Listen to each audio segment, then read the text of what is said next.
Wow, sarap. Mhm. Mekos-mekos lang natin yan. Mekos-mekos. Hello guys. Magluluto tayo ngayon ng ating gulay. Luluto tayo ng pakbet.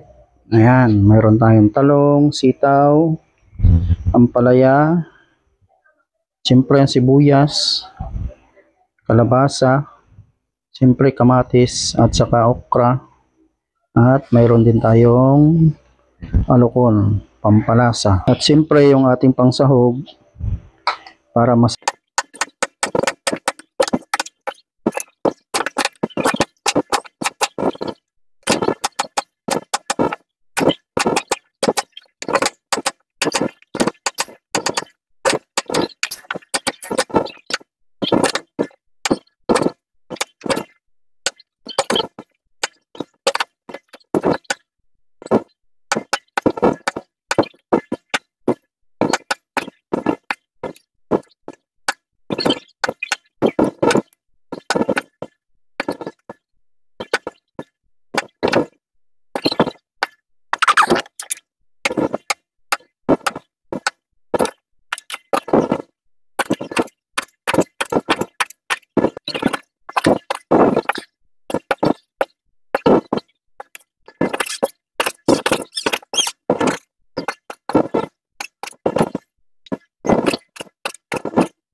at habang pinapalambot natin yung sahog natin, bababad natin siya ng konti.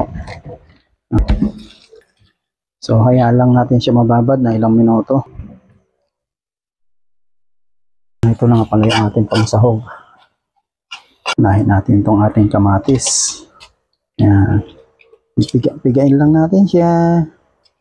Masarap kasi pag nilalamas ang kamatis pagka nagluluto. Dalawang kamay talaga. Okay.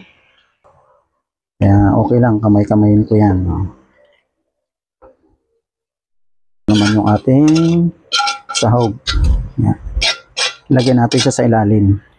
Ayan, mekos-mekos lang. Mekos-mekos lang ulit natin. Bagoong. Ayan. Okay. Ito yung sabaw ng bagoong. Nilagyan pala natin ng yan, tubig. Dinagdagan natin ng tubig kaya ganyan, masabaw. Pero paibabaw natin itong ating alukon. Yan. Hindi talaga mawawala yung pampalasa natin. Ito. Okay. Salang na natin. Ayan. Ito na yung ating minikos-mekos na pakbet. Eh. Wow, sarap. Mekos-mekos lang natin yan. Mekos-mekos. Kaunti lang.